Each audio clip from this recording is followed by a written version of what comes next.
O tema dessa manhã é a humilhação de Jesus Cristo. E tem muito a ver com a nossa vida como cristão. A humilhação de Jesus Cristo. E eu gostaria que vocês abrissem em Filipenses, capítulo de número 2, verso de número 5.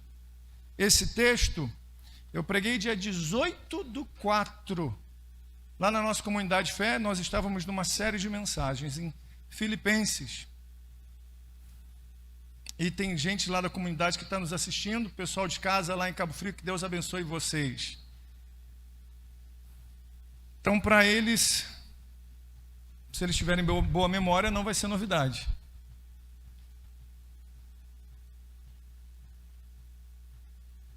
Filipenses, capítulo de número 2, verso de número 5 até o 11.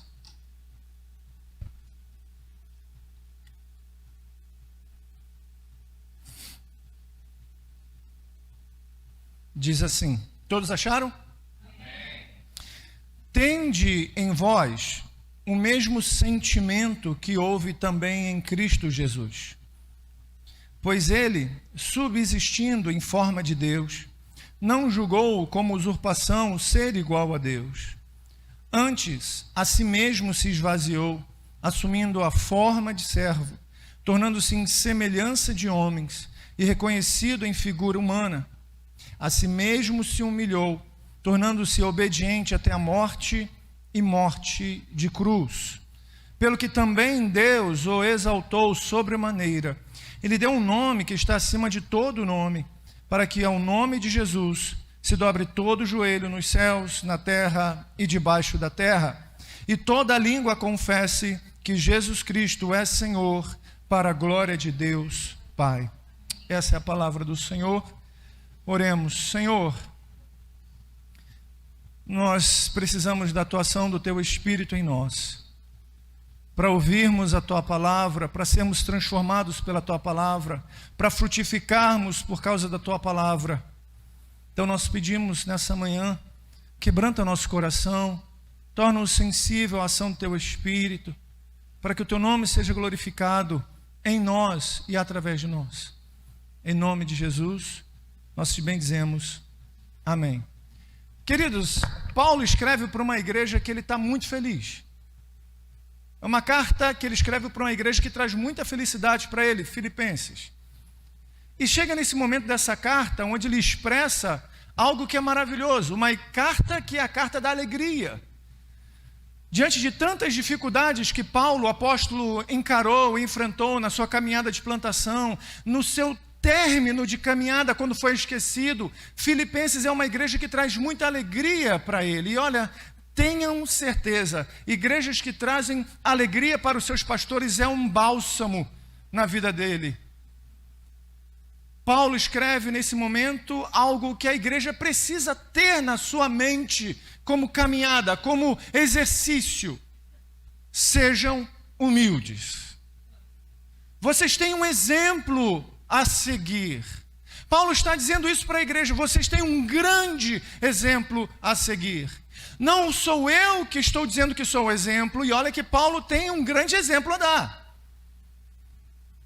Grande homem, fariseu, grande influência no Sinédrio, poderoso e grande influencer, abre mão disso tudo para servir a Cristo. Ele está falando de alguém muito maior. Ele está falando do próprio Cristo. Olhem para Cristo e tenham em vocês o mesmo sentimento, e a palavra ali é frônesis, é disposição mental. Use o seu intelecto. Pense, olhe, atue, faça com que as suas ações estejam de acordo com aquilo que vocês estão aprendendo de mim, que vocês entendem e pratiquem. Olhando para Cristo, que fez a mesma coisa.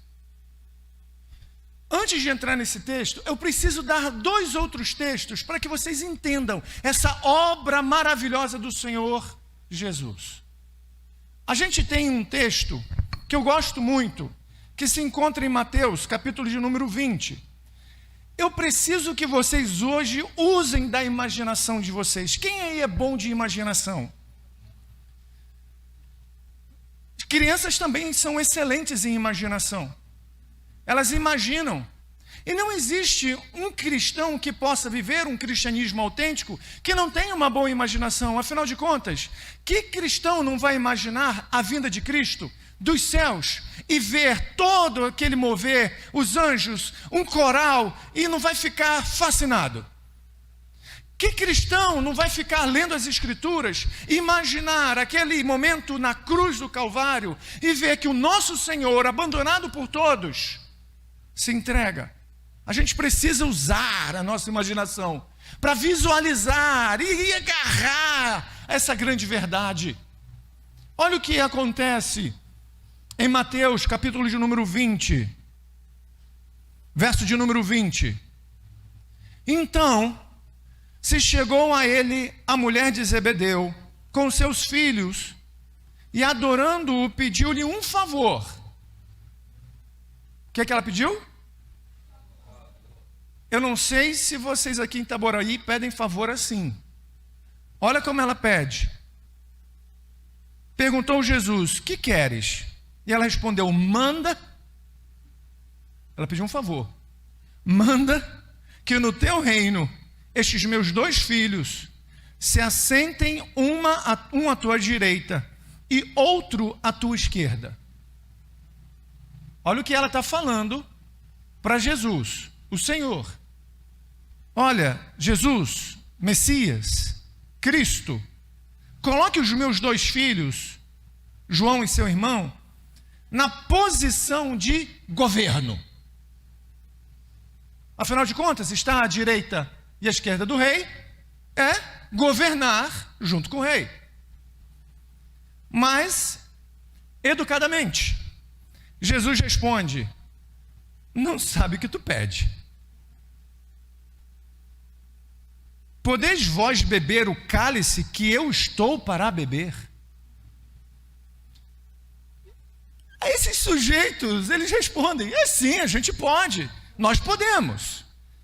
Então lhes disse: bebereis o meu cálice, mas o assentar-se à minha direita e à minha esquerda não me compete concedê-lo. É, porém, para aqueles que está preparado por meu Pai. Ora, ouvindo isto, os 10, o que está dizendo sua Bíblia aí? Indignaram-se. Se indignaram contra os 2 irmãos. Então Jesus, chamando-os, disse: sabeis que os governadores dos povos os dominam e que os maiorais exercem autoridade sobre eles. Não é assim entre vós. Pelo contrário, quem quiser tornar-se grande entre vós, será esse os que vos sirva. E quem quiser ser o primeiro entre vós, será vosso servo. Tal como o Filho do Homem, a saber, Jesus, que não veio para ser servido, mas para servir e dar a sua vida em resgate por muitos. Gente, olha o que acontece. Essa mãe vai para Jesus no meio da galera e diz: olha, bota esses meus 2 filhos como governadores, líderes como você, para governar. Isso causou um mal-estar no meio dos discípulos. Os 10 discípulos se indignaram. Por quê que essa mãe quer interceder pela vida dos filhos? E eu que conheci ele primeiro? E eu que já fiz isso? E eu que já andei pela água? E eu que aconteceu isso? Criou um mal-estar. Porque eles, junto com a sua mãe, estão numa posição que querem estar acima dos outros apóstolos, discípulos. E o Senhor é bem firme. Olha, meu reino não é desse jeito não. Se você pensa que o meu reino é um reino em que as pessoas vão governar sobre outros, está enganado. Porque nem eu vim nessa minha missão para estar sobre a vida dos outros, mas para servi-los. E assim importa que os meus discípulos também sirvam. Mas, gente, existe coisa mais difícil do que apóstolo, discípulo? Esses mesmos sujeitos que andaram 3 anos com o Senhor são um grande exemplo para a nossa vida, como pastores, líderes e discípulos. Se eles que andaram com Jesus tiveram dificuldades de entender o que Jesus estava ensinando, imagina a igreja com nós pastores fracos, frágeis, dependentes do Senhor. Tem um tempo, tem um momento, e tudo é por meio de ensino. E o Senhor é perito em dar a teoria e dar a prática. Ele mostra o que é que vai ser feito por meio das suas palavras e depois ele pratica. Num tempo que eles nem vão imaginar, no momento em que eles são pegos de surpresa. E aí eu gostaria que vocês imaginassem uma outra cena que se encontra em João, capítulo de número 13. Eu preciso dessas 2 cenas para que vocês entendam Filipenses. João, capítulo de número 13, verso de número 1. João, capítulo de número 13, verso de número 1.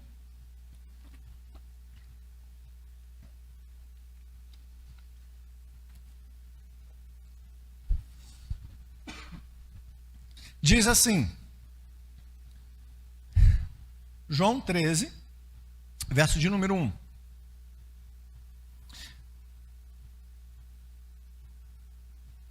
Abre Romanos.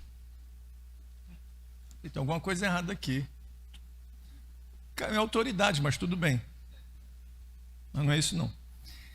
Ora, antes da festa da Páscoa, sabendo Jesus que era chegada a sua hora de passar deste mundo para o Pai, tendo amado os seus que estavam no mundo, amou-os até o fim. Durante a ceia, tendo já o diabo posto no coração de Judas Iscariotes, filho de Simão, que traísse a Jesus, sabendo que o Pai, tudo confiara às suas mãos, e que ele viera de Deus e voltava para Deus, levantou-se da ceia, tirou a vestimenta de cima e, tomando uma toalha, cingiu-se com ela. Depois, deitou água na bacia e passou a lavar os pés aos discípulos e a enxugar-lhes com a toalha com que estava cingido. Aproximou-se, pois, de Simão Pedro e este lhes disse: Senhor, tu me lavas os pés? Respondeu Jesus: o que eu faço não sabes agora, porém vai compreendê-lo depois. Disse Pedro: nunca me lavarás os pés. Respondeu Jesus: se eu não te lavar, não tem parte comigo. Então Pedro lhe pediu: Senhor, não somente os pés, mas uma ducha completa, as mãos, a cabeça. Declarou-lhe Jesus: quem já se banhou não necessita de lavar senão os pés. Quanto aos mais, está todo limpo. Ora, vós estáis limpos, mas não todos, pois ele sabia quem era o traidor. Foi por isso que disse: nem todos estão limpos. Queridos, se existe um Deus tão maravilhoso como Jesus, eu não sei. Ele é fabuloso em ensinar, não é à toa que ele era chamado de mestre, rabi. Ele dá a teoria lá atrás: olha, o meu governo é diferente. E agora eles estão ali, no momento de ceia pascal, ele já está dizendo para eles um tempo anterior: vai para a rua tal, fala com o sujeito tal, prepara aquela casa. Eles já estão cientes, é só falar com eles que o mestre vai cear ali, a ceia pascal. O pessoal vai para lá, os discípulos estão lá, Jesus está lá, começa aquela gente, comer é coisa já de crente desde sempre. Eles estão comendo, eles estão batendo aquele pernil para dentro, aquele pão para dentro, eles estão bebendo, eles estão, aleluia. E de repente, Jesus se levanta. E quando Jesus se levanta, alguma coisa acontece. Ele pega a toalha, na verdade ele pega a vestimenta dele. Pense no seguinte: poxa, eu acabei de comprar essa camisa aqui parcelada em 7 prestações, ainda vai vencer a primeira. Ele pega a vestimenta dele, tira, pega, bota no ombro, pega a talha, o cântaro, bota ali a bacia e vai para os pés dos discípulos. Consegue olhar os discípulos se olhando um para o outro? Consegue imaginar os discípulos olhando o que o mestre vai fazer? O que Jesus está fazendo? Calma aí. Ele pegou a água. Ele pegou o cântaro. Ele se ajoelhou, se curvou diante dos meus pés para lavar os meus pés. Calma aí. Esses sujeitos são judeus. Eles sabem perfeitamente que isso é um papel de escravo. São os servos de um senhor dentro de uma casa, são os escravos de um senhor dentro de uma casa que fazem isso. Nenhum homem que é dono da casa pode fazer isso. Não é à toa que o Senhor diz para Simão: eu entrei nessa casa, eu comi, vocês não me deram um beijo, vocês não lavaram os meus pés. Essa mulher não para de me beijar, essa mulher não para de lavar os meus pés e secar com os seus cabelos. Aquele fariseu nem se atentou, conhecedor da lei, conhecedor da palavra, não praticou a palavra. Jesus mostra para os seus discípulos algo famoso. Ele pega aquela água e aí você imagina todo mundo falando, todo mundo, me dá um pedaço desse pão, me dá um pedaço desse aqui, e de repente um silêncio mortal. A única coisa que se escuta é a respiração profunda de Jesus. A água sendo jogada nos pés, caindo na bacia, e logo depois de lavar, pegando a toalha, a vestimenta, e percebe a fricção no pé, secando, e os discípulos se olhando, o que está acontecendo? E Pedro, não, calma aí, o Senhor vai lavar meu pé? Pedro, se eu não lavar seus pés, você não tem parte comigo. Você não pode andar comigo. Você não pode sofrer por mim.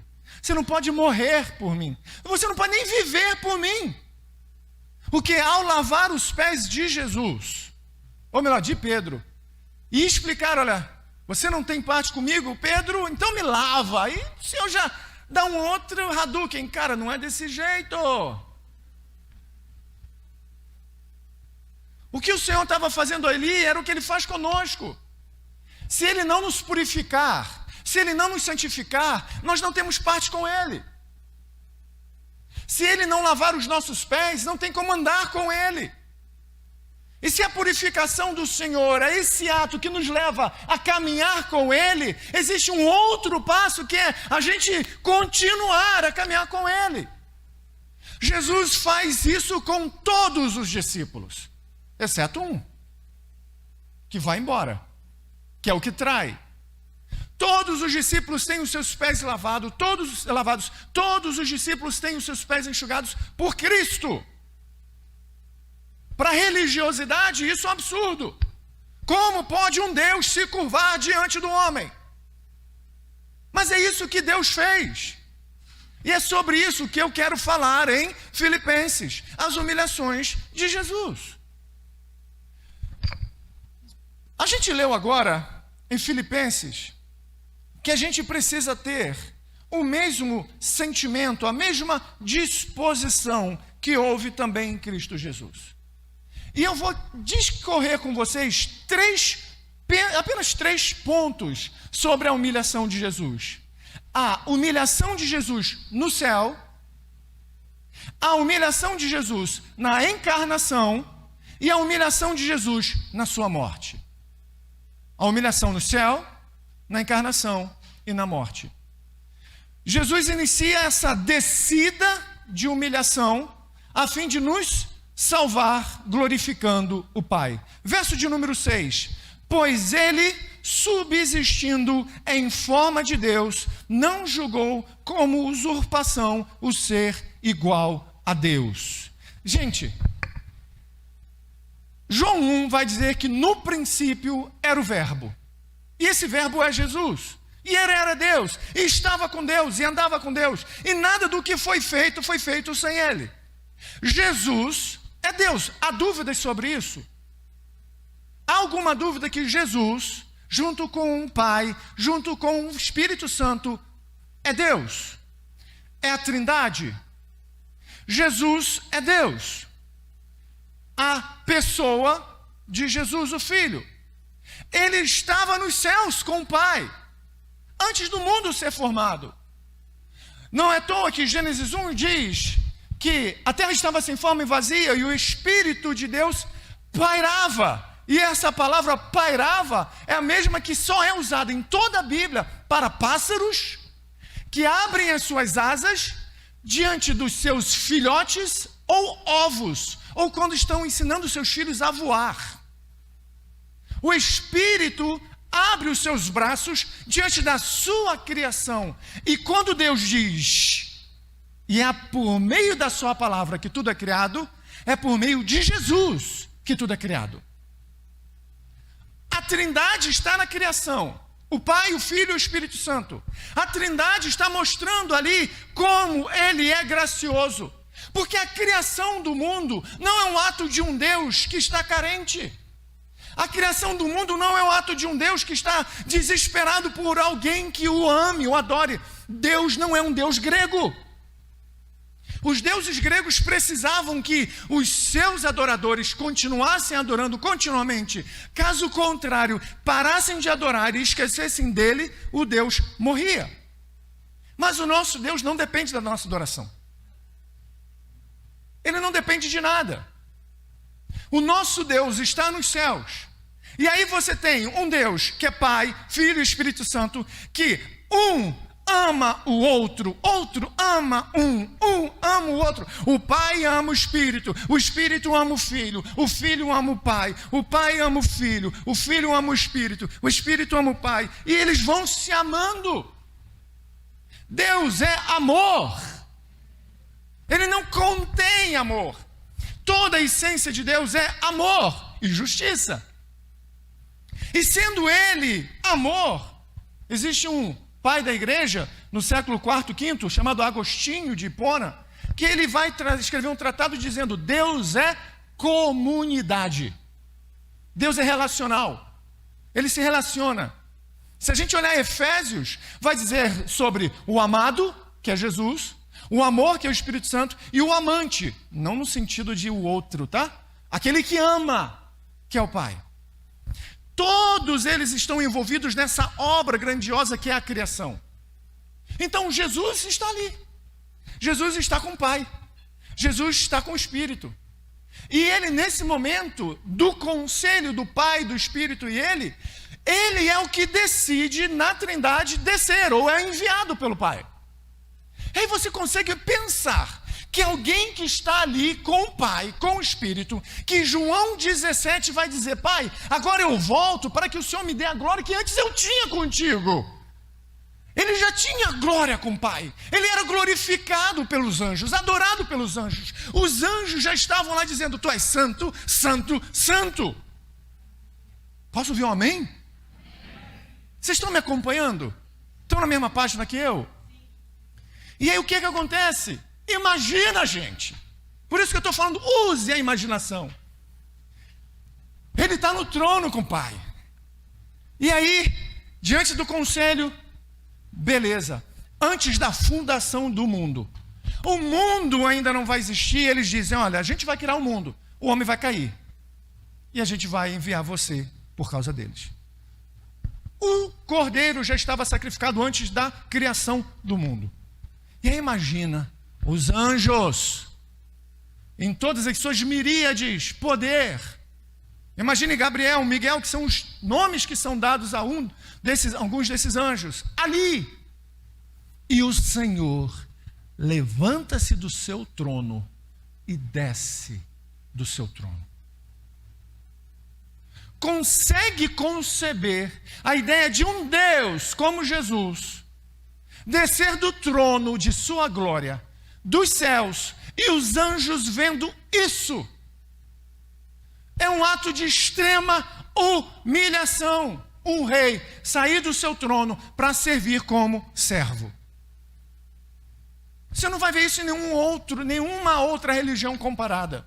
Nenhum outro mito, você não vai ver.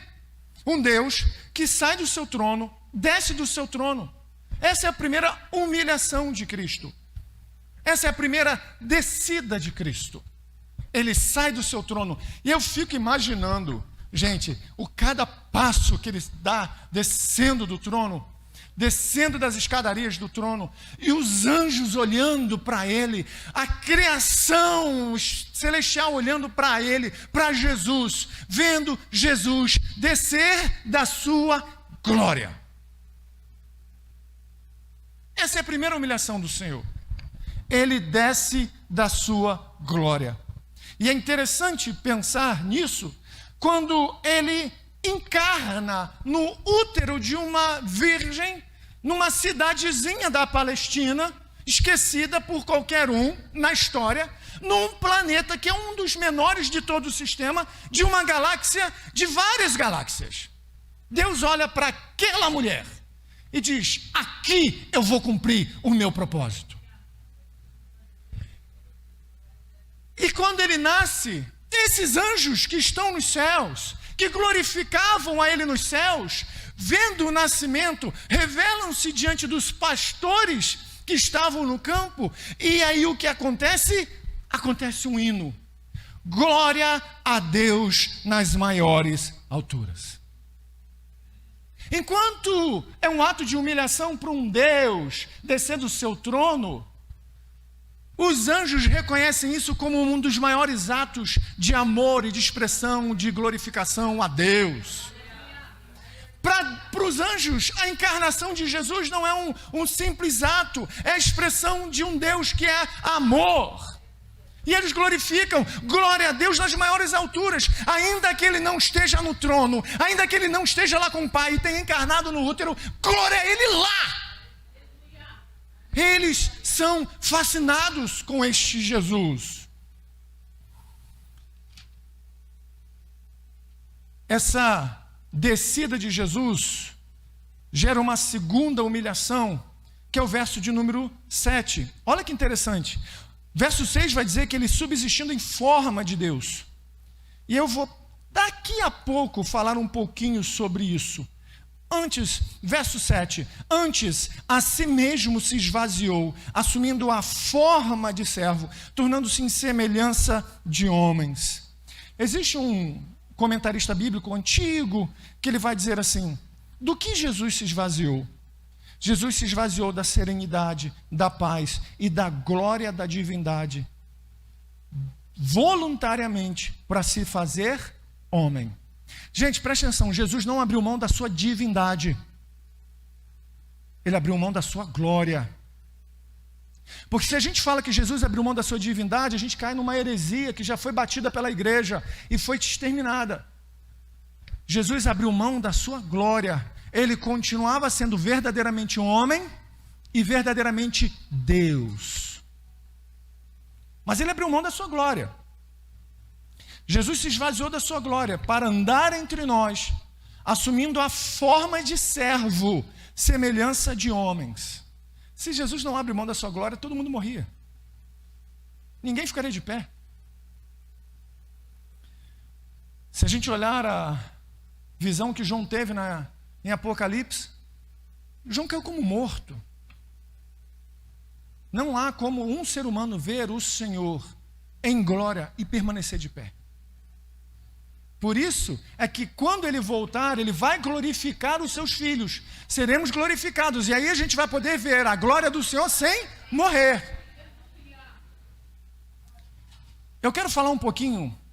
Gente, vocês precisam suspeitar de versículos que estão na palavra que parecem ser simples.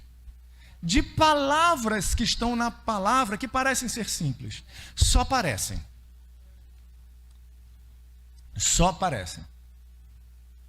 Por exemplo, a palavra no princípio, em Gênesis, que em hebraico é Bereshit, nela já contém Jesus. Porque Resh é a raiz de Rosh, que é cabeça, que é líder. por meio do líder, por meio da cabeça, Deus criou todas as coisas. Jesus já está ali. Então a gente tem que suspeitar de palavras. Elas dizem muito mais do que elas simplesmente estão dizendo. E quando Paulo usa essas palavras aqui, forma e semelhança, a gente precisa estar muito atento. A glória do Senhor é muito maior do que a gente possa imaginar. E a humilhação de Jesus foi muito maior do que a gente pode imaginar. Prestem atenção. Quando Paulo usa a palavra forma e semelhança, há duas palavras para isso, em grego. Morfé e esquema. Paulo está usando morfé para forma de Deus, para forma de servo. Olha que interessante. Morfé é a essência de algo. Não pode ser alterado. Vou dar um exemplo. A gente nasce ser humano, não é isso? A gente cresce ser humano, não é isso? A gente envelhece ser humano, uns bem, uns mal, não é isso? E a gente morre ser humano. Ninguém vira borboleta. Ninguém vira purpurina. Ninguém vira um animal.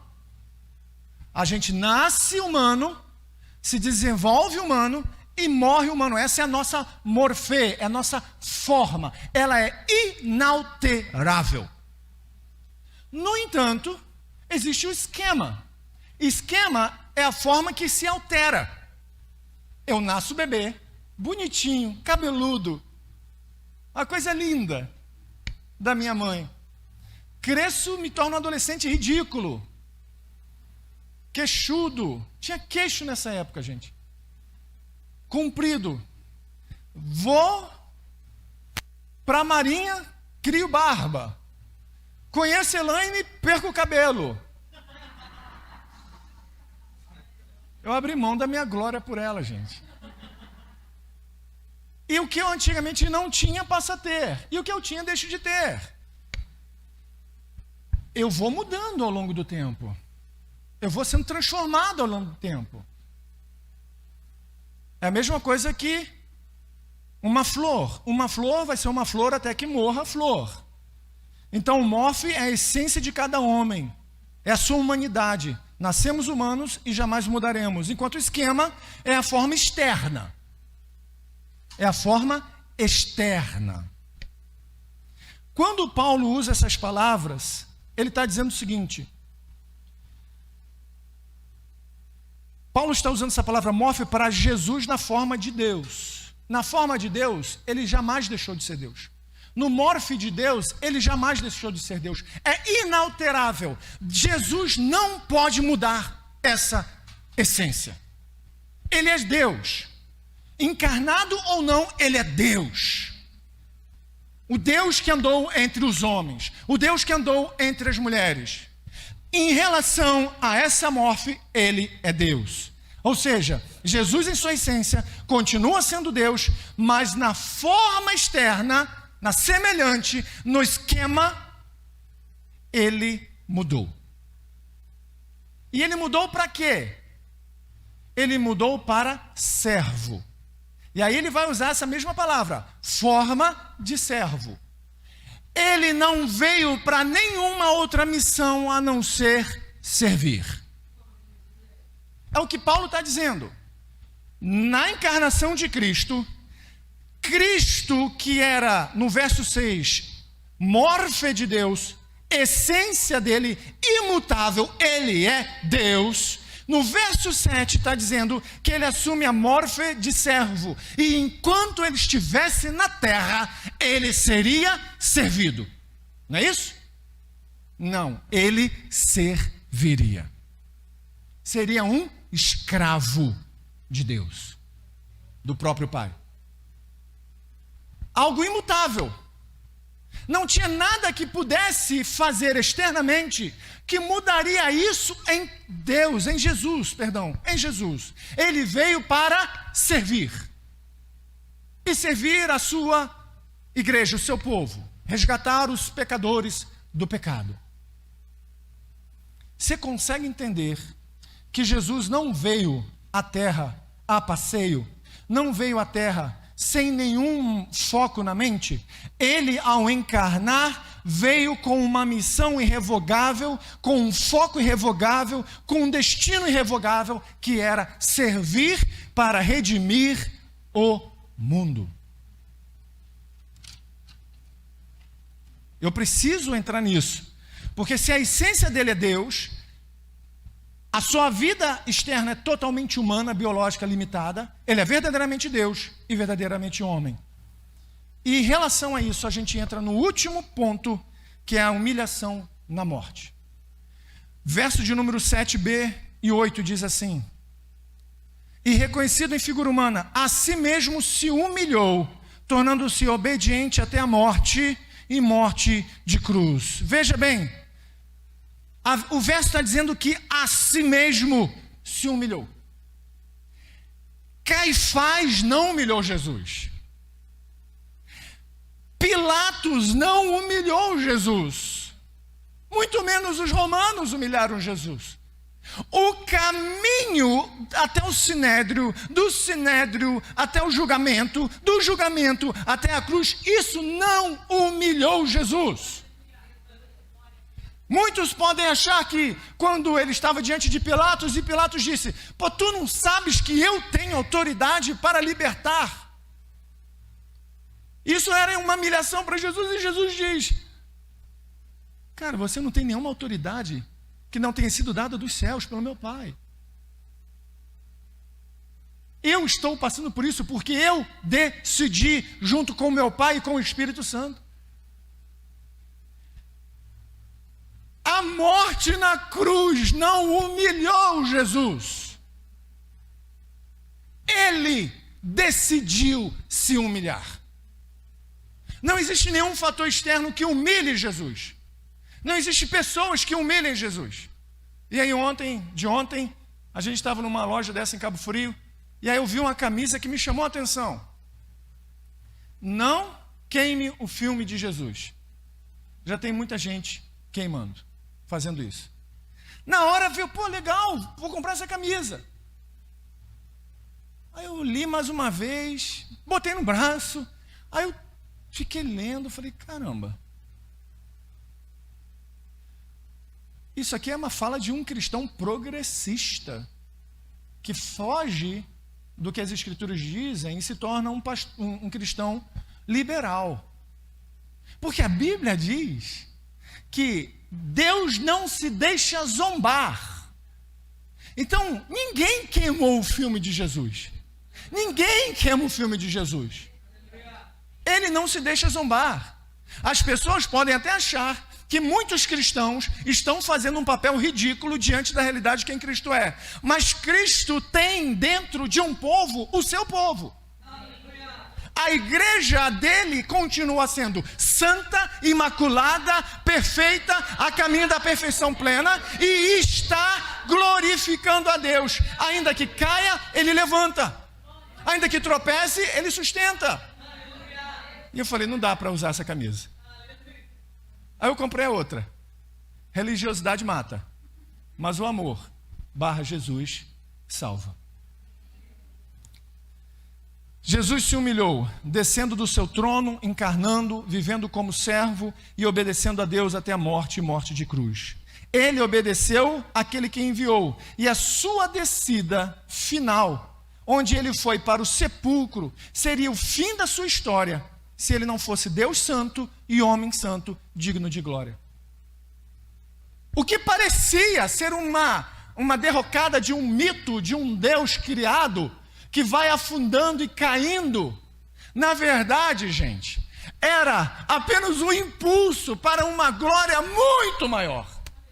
O que parecia ser o Deus descendo do trono, encarnando no útero, indo até a cruz como o fim da história de um Deus hebreu, na verdade foi só um impulso para deixar de ser apenas o Deus dos hebreus e ser o Deus de todo o universo.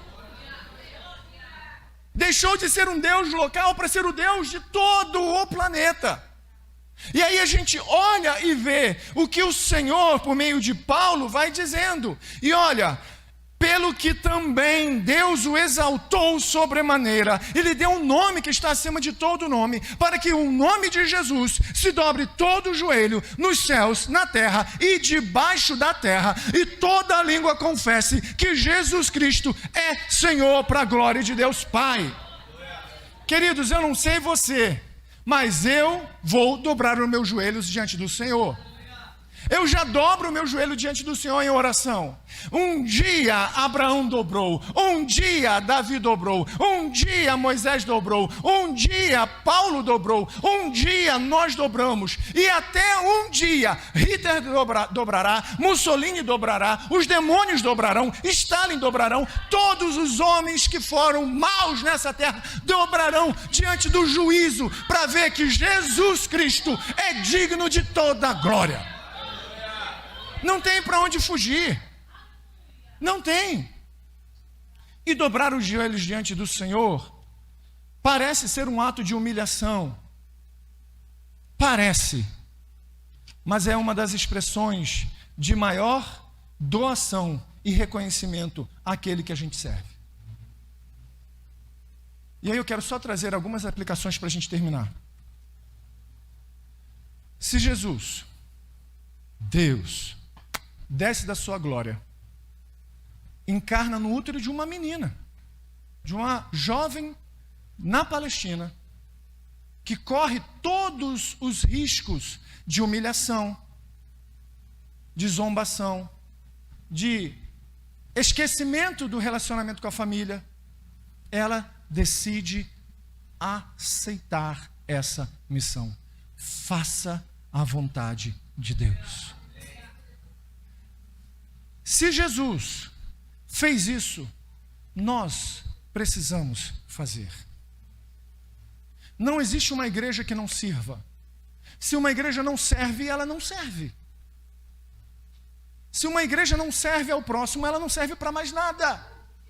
Ela se torna apenas um encontro social para saciar a religiosidade dos que se encontram ali. Para saciar a vontade de expressar que eu sou melhor do que aqueles que estão lá fora. E aí Jesus é muito didático quando ele fala com os seus discípulos. Querido, tem uma parábola dele que eu gosto muito, uma história, na verdade, que ele diz assim: diante da oração, existem dois homens. Existe um fariseu, conhecedor da lei, estudado, dedicado, conhece a Bíblia de Gênesis e Apocalipse, conhece a tradição oral, conhece tudo. E do outro lado existe um publicano, existe um cobrador de impostos, que é judeu também, mas que para os fariseus e o resto dos judeus é a escória. Pior do que os gentios, porque os gentios nascem gentios, são cachorros. Agora, um judeu que se torna um cachorro é uma escória. Cobrar do seu próprio povo para dar para esses romanos idólatras pagãos. E aí ele chega e fala: olha, esse fariseu chega diante de Deus na oração e diz: obrigado, Senhor. Estou parafraseando, tá? Porque eu sou santo, santo, santo. Sou bom, não peco, jejuo, oro, faço meu devocional, faço tudo que é reto, pratico tudo. Eu não sou como esse que é pecador, que é sujo, que faz o que é errado, que se envolve com essas coisas todas. E o pecador, o cobrador de imposto diz: eu sou esse. Eu sou esse que ele está dizendo, Deus. Eu sou o sujo, eu sou o pecador, eu sou o cobrador, eu sou isso tudo. E aí Jesus diz o quê? Quem sai justificado daquela oração? O pecador. Nós, como igreja, precisamos ser este elemento de redenção da cidade. É com certeza, como em Cabo Frio, muitas igrejas só exploram a cidade. Mas a igreja foi plantada numa cidade para uma única coisa: glorificar o Pai por meio do seu serviço à cidade. Como eu vou servir a cidade se eu não sou capaz de servir a mim mesmo na igreja? Como eu posso servir a cidade se eu estou cheio de mágoa, de ferida? Precisamos morrer, nos humilhar diante da realidade de que tudo está debaixo do governo do Senhor, para mostrar como está o nosso coração. Será que o meu coração é tão santo e puro? Será que eu sou tão justo? Jesus trazia muito escândalo para muita gente hoje. Sabe por quê? Jesus sempre quebrou protocolos. Se a gente estivesse aqui, se eu estivesse pregando, e entrasse uma prostituta, com vestes de prostituição, naturalmente falaremos o quê? Senta ali atrás um pouquinho. Se ela entrasse aqui e começasse a chorar, eu quero Jesus, eu preciso Jesus, a gente faria o quê? Gente, leva ela para um cantinho. Mas Jesus faz o quê? Calma aí.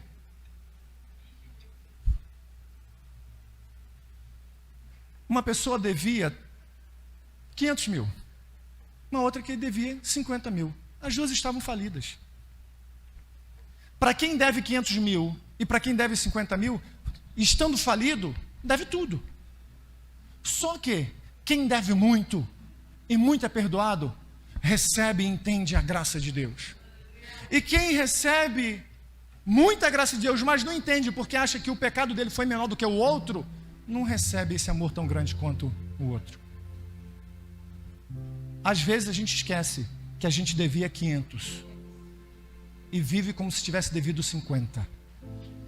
A gente devia tudo a Deus e Ele pagou a nossa dívida na cruz.